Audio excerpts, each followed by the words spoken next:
Hello everyone. Last class में हमने किया था एन इंट्रोडक्शन टू इकोनॉमिक्स, जहां हमने सीखा था कि हमें इकोनॉमिक्स क्यों पढ़ना पड़ता है। आज हम सीखेंगे कि इकोनॉमिक्स के फादर कौन है। ठीक है, आज हम इस विषय में बात करेंगे कि इकोनॉमिक्स के जनक, हिंदी में कहे तो जनक या असमी में बोले तो पितृ बोलते हैं। ठीक है, इकोनॉमिक्स का फादर किसे कहा जाता है? Adam Smith. Adam Smith is known as the father of economics. Adam Smith को हम इकोनॉमिक्स का फादर कहते हैं। ठीक है, 1776 में एडम स्मिथ ने एक बुक लिखी थी जिसका नाम था an inquiry into the nature and the causes of the wealth of the nations. उस बुक में उन्होंने इकोनॉमिक्स को डिफाइन किया था। ठीक है, उन्होंने एक बुक लिखी थी an inquiry into the nature and the causes of the wealth of the nations. इस बुक में उन्होंने इकोनॉमिक्स को डिफाइन किया। क्या डिफाइन किया? कि economics is the science of wealth. Economics is the science of wealth. ठीक है, तो हम जरा इस डेफिनेशन में बात करते हैं। आपको इतना तो पता चल ही गया कि हाँ, एडम स्मिथ इकोनॉमिक्स के फादर है। 1776 में उन्होंने एक बुक लिखी जिसका नाम था an inquiry into the nature and the causes of the wealth of the nations. ठीक है, बस यहाँ से हमें इतना ही ध्यान रखना है, इस पे ज्यादा सवाल नहीं। यही आता है जनरली कि who is the father of economics, तो ये इसका आंसर हो गया एडम स्मिथ। ठीक है, अब हम बात करते हैं उनकी डेफिनेशन को। उनकी डेफिनेशन थी कि economics is a science of wealth. उनकी डेफिनेशन को वेल्थ डेफिनेशन बोला जाता है इकोनॉमिक्स में। उन्होंने कहा जिसके पास गाड़ी है, बंगला है, मोटर है, पैसे है, संपत्ति है, उन्हीं को ही इकोनॉमिक्स स्टडी करता है। उनकी डेफिनेशन के हिसाब से क्या हुआ? इकोनॉमिक्स क्या है? संपत्ति का विज्ञान है। संपत्ति का मीन्स जिसके पास संपत्ति है उसी को ही हम स्टडी करेगा, उसी को इकोनॉमिक्स स्टडी करेगा। बात समझ में आ रही? इसका मतलब क्या हुआ? इसका मतलब यह हुआ कि बड़े बड़े जो कैपिटलिस्ट लोग हैं, पैसे वाले लोग हैं, वही इकोनॉमिक्स की डेफिनेशन में, इकोनॉमिक्स की स्टडी में आएंगे। अकॉर्डिंग टू एडम स्मिथ, उनकी जो डेफिनेशन है कि economics is the science of wealth, ये सिर्फ उन्हीं को इंक्लूड करती है। ठीक है ना? तो एक आम आदमी, जो एक आम आदमी या एक मिडिल क्लास आदमी या एक पुअर क्लास, जो बिलो मिडिल क्लास है, वो अगर अपनी इनकम जैसे तैसे करके चला रहा है, जिसके पास संपत्ति नहीं है, वो अपना बस 2 टाइम 3 टाइम खाना खा रहा है और अपनी लाइफ को धक्के मार के चला रहा है, क्या वो उनके हिसाब से, मीन्स एडम स्मिथ के हिसाब से, वो उनकी डेफिनेशन के अंदर इंक्लूडेड नहीं होता है क्योंकि उसके पास संपत्ति नहीं है। सो उनकी, हालांकि वो फादर है, पर उनकी ये डेफिनेशन एक्सेप्टेबल नहीं थी। ठीक है ना? बात समझ में आ रही है? सो एडम स्मिथ की डेफिनेशन को हम वेल्थ बेस्ड डेफिनेशन कहते हैं। ठीक है, और ये हमारा ज्यादा, हमें इस पे इतना डिस्कशन करना भी नहीं है। ठीक है, इसके बाद इकोनॉमिक्स की इनकी डेफिनेशन को क्रिटिसाइज किया अल्फ्रेड मार्शल ने। इसके बाद इनकी डेफिनेशन को क्रिटिसाइज किया अल्फ्रेड मार्शल ने, और उन्होंने डिफाइन किया economics is the science of, economics is the study of mankind in the ordinary business of human life. Economics is the study of mankind in the ordinary business of human life. आई बात समझ में? ये definition थोड़ी सी inclusive है। Inclusive मतलब इन्होंने human, पूरे मैनकाइंड को, हम आम आदमी को इन्होंने इस पे मतलब क्या बोलते हैं ना, इनकी डेफिनेशन में उसको इंक्लूड किया गया। बात समझ रहे हैं? एडम स्मिथ ने सिर्फ वेल्थ बेस्ड डेफिनेशन दी, जिनके पास संपत्ति है वही इकोनॉमिक्स के अंदर आएगा। ठीक है ना? पर इन्होंने बोला economics is the study of mankind in the ordinary business of human life. ये बात किसने कही? अल्फ्रेड मार्शल साहब ने। इसीलिए इनकी डेफिनेशन को हम क्या बोलते हैं? मटेरियल वेलबींग, मतलब मटेरियल वेलबींग पे इन्होंने जोर दिया। ठीक है ना? आई बात समझ में? क्लियर है? ठीक है, और इसके बाद एक और हमारे इकोनॉमिस्ट थे जिनका नाम है लायनल रॉबिन्स, जिनकी डेफिनेशन वाइडली एक्सेप्टेड है। उन्होंने भी इकोनॉमिक्स को डिफाइन किया। इनफैक्ट हमने जो लास्ट क्लास में कि हमें इकोनॉमिक्स, हमने जो डिस्कशन किया कि हमें इकोनॉमिक्स क्यों पढ़ना पड़ता है, उनका वो थीम उनकी डेफिनेशन से ही लिया गया है। ठीक है, तो जरा हम बात करते हैं लायनल रॉबिन्स ने इकोनॉमिक्स को कैसे डिफाइन किया।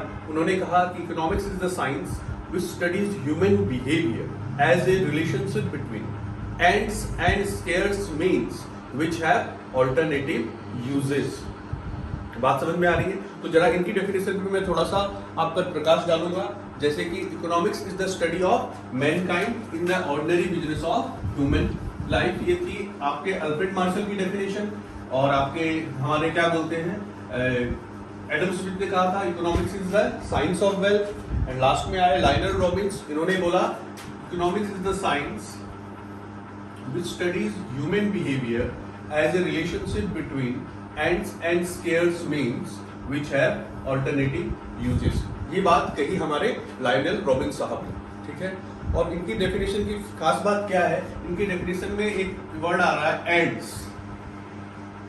Economics is the science which studies human behavior as a relationship between ends. Ends का मतलब है यहाँ human wants, ध्यान रखिएगा, यहाँ ends का मतलब है human wants और means का मतलब है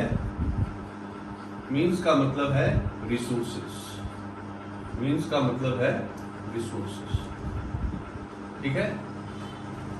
Means का मतलब क्या है, resources। आई बात समझ में, ठीक है।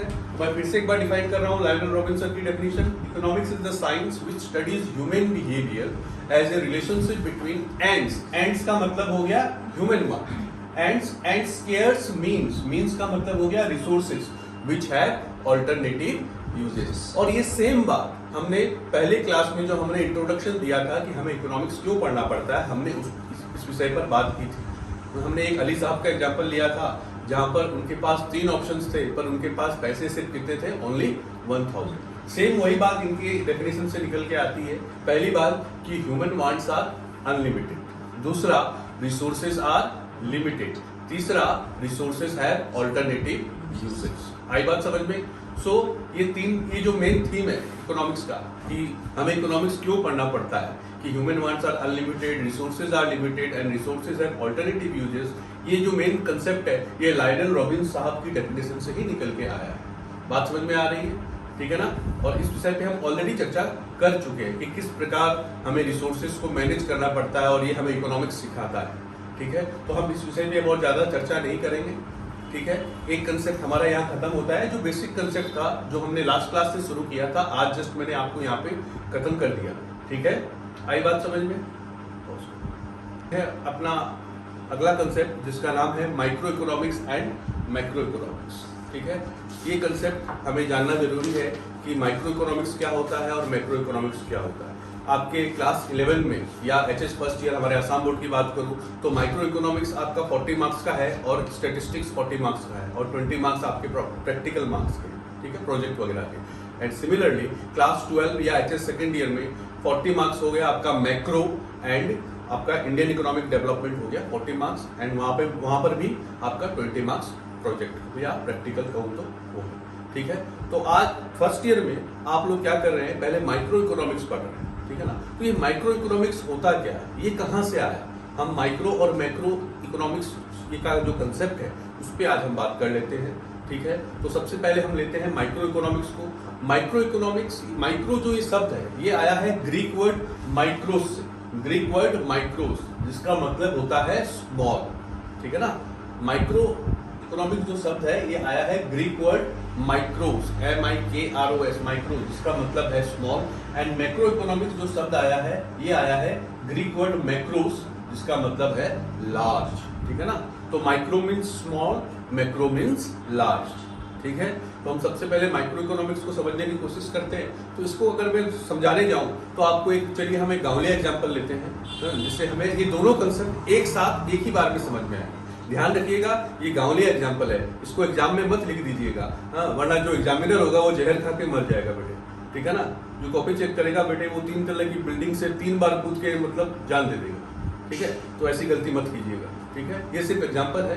तो चलिए मान लीजिए हम 20 बच्चे, हम वो एग्जाम्पल की तरफ बढ़ रहे हैं माइक्रो एंड मैक्रो का। तो मान लीजिए हम 20 बच्चे या 50 बच्चे घूमने गए। कहाँ गए? काजीरंगा नेशनल पार्क, ठीक है। तो काजीरंगा नेशनल पार्क जब हमने घूमने गए तो हम लोग वहां जब पहुंचने के बाद मैंने बच्चों से कहा चलो जाओ बच्चों, जाओ तुम लोग घूम करके आओ, ठीक है।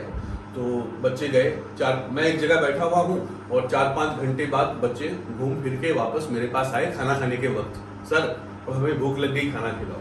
मैंने कहा खाना तो खिलाऊंगा पर मेरी शर्त यह है कि आप जो ये जंगल घूम के आए हैं मुझे बताइए आपको ये जंगल कैसा लगा। मैंने पूछा कि बताइए ये आपको जंगल कैसा लगा। तब उस बच्चों के झुंड में से, उस बच्चों के ग्रुप में से प्रवीण ने मुझे कहा कि सर ये पूरा जंगल अच्छा है। प्रवीण ने मुझे कहा कि सर ये पूरा जंगल अच्छा है, ठीक है, आई बात समझ में? इस एग्जाम्पल पे ध्यान दीजिएगा, प्रवीण के स्टेटमेंट पे आप लोग ध्यान दीजिएगा। प्रवीण ने कहा कि पूरा जंगल अच्छा है।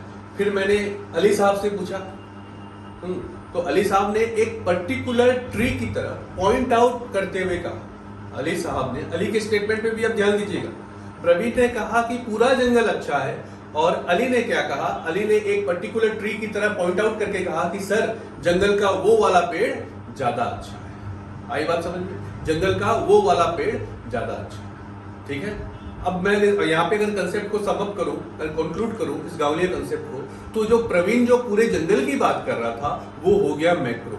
वो पूरे ब्रॉड एरिया में बात कर रहा था कि सर पूरा जंगल क्या है, अच्छा है। और जो अली साहब बात कर रहे थे हमारे कि सर जंगल का वो वाला पेड़ वो माइक्रो हो गया, मींस स्मॉल।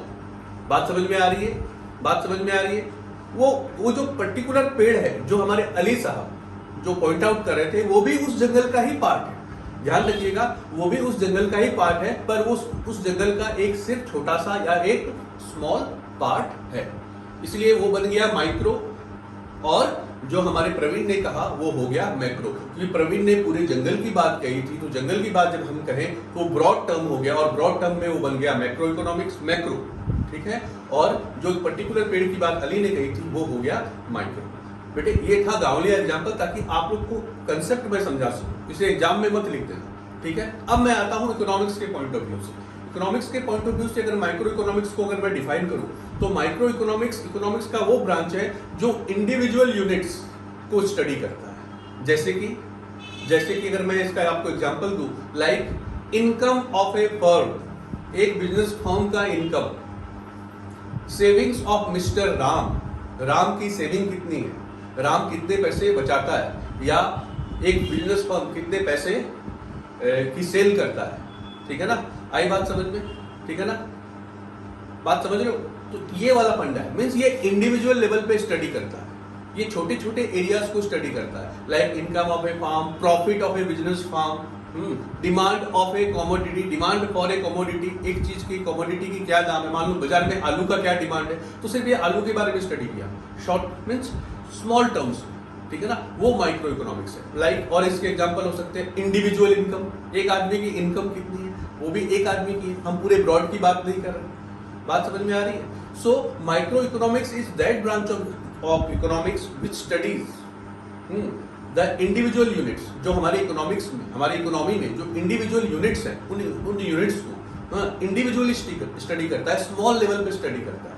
जैसे कि राम की इनकम, ठीक है, एक बिजनेस की सेल्स, ठीक है ना, मतलब individual income, sales, demand for a commodity, ये सब हमारे इसके एग्जांपल बन सकते हैं। आई बात समझ में? तो ये हो गया मैक्रो इकोनॉमिक्स, सॉरी ये हो गया माइक्रो इकोनॉमिक्स। अब हम बढ़ते हैं मैक्रो इकोनॉमिक्स की तरफ। अब हम बढ़ते हैं मैक्रो इकोनॉमिक्स।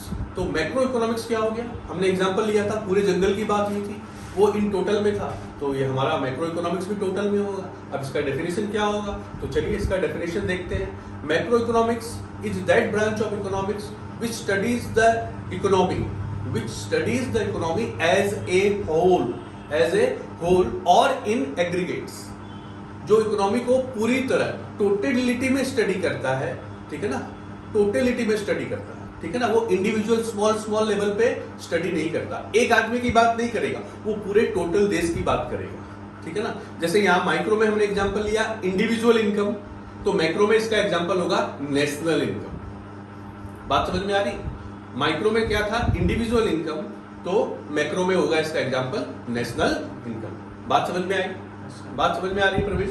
ठीक है ना, तो ये वाला फंडा है। और इसके एग्जांपल हो सकते हैं जैसे कि savings and investment in our economy, हमारी इकोनॉमी में सेविंग्स और इन्वेस्टमेंट क्या हो। तो हम जब यहाँ बात कर रहे हैं तो पूरे इकोनॉमी की बात कर रहे हैं, मैं प्रवीण की या अली की या अकबर की, मैं किसी की बात नहीं कर रहा हूँ। ठीक है ना, मैं बात कर रहा हूँ पूरे देश की अर्थनीति की, पूरे देश की इकोनॉमी की, तो वो है मैक्रो इकोनॉमिक्स। तो मैं कह सकता हूँ कि मैक्रो इकोनॉमिक्स वो ब्रांच है हमारी इकोनॉमी का या हमारे इकोनॉमिक्स की स्टडी का जो पूरे हमारी इकोनॉमी को एज ए होल टोटल में स्टडी करता है। बात समझ में आ रही है? वो टुकड़ों में स्टडी नहीं करता है, टुकड़ों में स्टडी करता है micro economics, small individual levels, वो करता है माइक्रो, और मैक्रो करता है हमारे टोटल में स्टडी। आई बात समझ में? ये प्राइस थ्योरी के साथ रिलेटेड है माइक्रो इकोनॉमिक्स, और ये इनकम एंड एम्प्लॉयमेंट थ्योरी के साथ रिलेटेड है मैक्रो इकोनॉमिक्स। बात समझ में आ रही है? माइक्रो, फिर से कह रहा हूं एक बार, माइक्रो इकोनॉमिक्स प्राइस डिटर्मिनेशन के साथ रिलेटेड है और macro economics income and employment के साथ रिलेटेड है, जो कि टोटल में होता है, और प्राइस इंडिविजुअल लेवल पे भी हम डिटरमाइन करते हैं। आई बात समझ में? सो कुल मिलाकर अगर मैं इस कंसेप्ट को सम अप करूं तो मैं कह सकता हूं माइक्रो इकोनॉमिक्स वो ब्रांच है जो इंडिविजुअल यूनिट्स को स्टडी करता है, और मैक्रो इकोनॉमिक्स हमारे इकोनॉमी को इन टोटलिटी, इन एग्रीगेट्स में स्टडी करता है। आई बात समझ में? तो ये था हमारा माइक्रो एंड मैक्रो का कंसेप्ट। उम्मीद करता हूं कि आपको हमारा ये आज का जो लेक्चर था बेसिक कंसेप्ट्स के बाद फर्दर जो हमने माइक्रो मैक्रो डिस्कस किया, प्लस डेफिनेशंस के पार्ट भी आज हमने डिस्कस किए, जिसमें हमने Adam Smith, Alfred Marshall and Lionel Robins की डेफिनेशन को हमने थोड़ा सा स्टडी किया, और उसके बाद माइक्रो मैक्रो के कंसेप्ट पे हमने प्रकाश डाला। तो ये आपको जरूर समझ में आया होगा। अब और आपके मन में अगर कोई सवाल है, कोई बातें हैं, कुछ भी डाउट्स हैं, तो आप हमारे कमेंट सेक्शन में जा करके हमसे आप पूछ सकते हैं, और हमारे चैनल्स को आप देखते रहिए। हमारे चैनल को लाइक, शेयर एंड सब्सक्राइब जरूर करें। ठीक है, बात समझ में आ रही है आपको? तो बने रहिए हमारे साथ, पढ़ते रहिए दिन रात, तब जाके बनेगी आपकी बात। Thank you.